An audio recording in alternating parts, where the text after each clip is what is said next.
అందరికీ నమస్తే. ఈరోజు మనము ఉస్మానియా యూనివర్సిటీలో ఉన్నాము. ఇక్కడ ఉన్నటువంటి బిఎస్ఎఫ్ఐ నాయకులు, విద్యార్థి నాయకులు ఇక్కడ ఉన్నారు.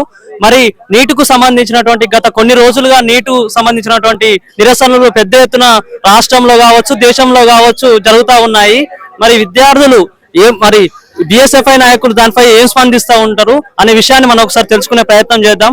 చెప్పండి బ్రదర్, మరి బిఎస్ఎఫ్ఐ దానిపైన నీటు సంబంధించినటువంటి దానిపైన ఎలా స్పందించా ఉన్నారు, ఏమనుకుంటా ఉన్నారు? అక్కడ సిజేపీ ప్రొటెస్ట్ ఏదైతే జరుగుతుందో ధర్మేంద్ర ప్రధాన్ రాజీనామా చేయాలి, ఎన్టీఏ ఏజెన్సీని డిజాల్వ్ చేయాలనే ప్రధాన డిమాండ్లతోటి నడుస్తుంది. అక్కడికి వచ్చిన విద్యార్థులను లాఠీ దెబ్బలతో హింసాత్మకంగా మారుస్తుంది ఢిల్లీ పోలీసులు, కేంద్ర ప్రభుత్వం. సో ఈ విషయం పైన వెంటనే స్పందించి ధర్మేంద్ర ప్రధాన్ రాజీనామా చేసి ఎన్టీఏను డిజాల్వ్ చేసి ఆ హింసని ఆపాలని కేంద్ర ప్రభుత్వానికి బిఎస్ఎఫ్ఐ డిమాండ్ చేస్తుంది. మరి అక్కడ ఉన్నటువంటి పోలీసుల పైన విద్యార్థులు అతి ఘోరంగా దాడి చేస్తా ఉన్నారు. వాళ్ళు యాంటీ నేషనల్స్ అనే విషయాన్ని ముందుకు తీసుకొస్తా ఉన్నారు. మరి దానిపైన మీరు స్పందన? మీకు విద్యార్థులు విసిరిన 2-3 రాళ్ల దెబ్బలే కనిపిస్తున్నాయి, కానీ అక్కడ జంతర్ మంతర్ లో రక్తం ఏరులై పారుతున్న సంఘటనలు మీ కళ్ళకు కనిపిస్తలేవా అని బిఎస్ఎఫ్ఐ మీకు గుర్తు చేస్తుంది. యాంటీ నేషనల్స్ అనే ముద్ర వేస్తున్నారు. అసలు విద్య గురించి కానీ, లేకపోతే ప్రజా సంక్షేమం గురించి కానీ, డెవలప్మెంట్ గురించి కానీ విద్యార్థులు మాట్లాడితే అది యాంటీ నేషనలిజం అవుతుందా అని బీజేపీని నేను డైరెక్ట్ గా క్వశ్చన్ చేస్తున్నాను. మరి మా చీఫ్ జస్టిస్ గారు ఎవరైతే ఉన్నారో మాకు దానిపైన టైం లేదు, దాని వీడియోలు చూసేంత టైం లేదు, మా పనులు మాకున్నాయి అనే విషయాన్ని తను ముందుకు తీసుకురావడం. మరి దాన్ని అటు కేంద్ర ప్రభుత్వం ఇటు న్యాయ వ్యవస్థ రెండు కూడా బీజేపీకి పనిచేస్తున్నాయని మనకు క్లియర్ గా అర్థమవుతుంది. ఎందుకు అంటే అసలు రక్తం ఏరలై పారుతుంది, పిల్లలు దెబ్బలు తింటున్నారు, అక్కడ హింసాత్మకంగా మారుతుంది నిరసన. ఈ విషయం మీద అసలు మనం న్యాయం చేయాలి అని సిజే దగ్గరికి ఫైల్ పోతే ఇది నేను చూసే టైం లేదు అని చెప్తున్నాడు. సో దీన్ని బట్టి మనం ఏం అర్థం చేసుకోవచ్చు, న్యాయ వ్యవస్థ కూడా కేంద్ర ప్రభుత్వం అయిన బీజేపీకి కొమ్ముగా వస్తుందని మనం అర్థం చేసుకోవచ్చు. మరి దీనికి ఎండ్ కార్డు ఉంటుందా, లేకపోతే ఇలానే కొనసాగుతాయి, విద్యార్థులు దెబ్బలు తినాలి వాళ్ళు అలానే చేస్తూ ఉంటారా? మరి దీనికి అసలు పరిష్కారం ఏమని అనుకుంటున్నాం? దీనికి ఎండ్ కార్డు తప్పకుండా ఉంది. జెన్జీ జనరేషన్ ఏదైతే ఉందో అది ఆలోచించడం మొదలు పెట్టింది. ఓటు చైతన్యానికి సంబంధించి వాళ్ళకు ఒక అవగాహన వస్తున్నది.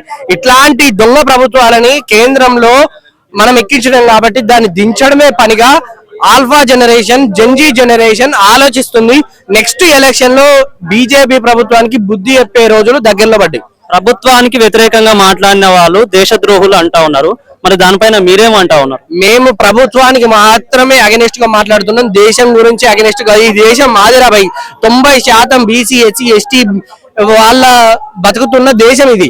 మీ ప్రభుత్వానికి అగెనిస్ట్ గా మాట్లాడితే ఏమన్నా ప్రభుత్వానికి అగెనిస్ట్ గా మాట్లాడినంత మాత్రాన దేశద్రోహులు అయిపోతారా? దేశం బాగు గురించి, దేశ ప్రయోజనాల గురించి, దేశ సంక్షేమం గురించి మాట్లాడుతుంది విద్యార్థులు, యువత. మీరు నోరు మూసుకున్నారు కాబట్టి మీరే అసలైన దేశద్రోహులు. మరి పెద్ద ఎత్తున లీకేజీలు జరుగుతూ ఉన్నాయి. పెద్ద ఎత్తున లీకేజ్ జరగడం అంటే మనకి మంచిది కాదు, అంటే విద్యా వ్యవస్థకు మంచిది కాదు. మరి దానిపైన మీరేమని? మా ప్రధాన డిమాండ్ కూడా అదే.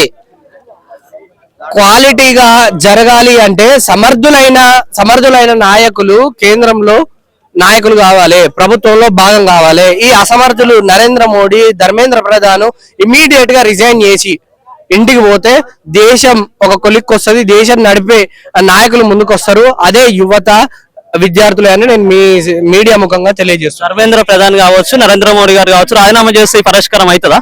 తప్పకుండా అవుతుంది. వచ్చే జనరేషన్ ఏదైతే ఉందో చాలా ఫాస్ట్ గా ఆలోచిస్తుంది. టెక్నాలజీ పరంగా కావచ్చు, సైన్స్ పరంగా కావచ్చు, లేకపోతే దేశ సంక్షేమం గురించి కావచ్చు.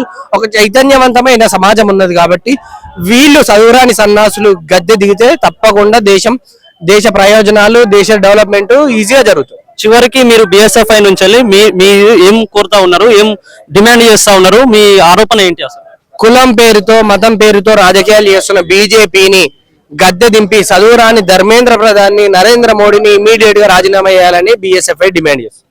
థ్యాంక్ యూ అండి. చూస్తూనే ఉండండి మన కాందాన్ మీడియా.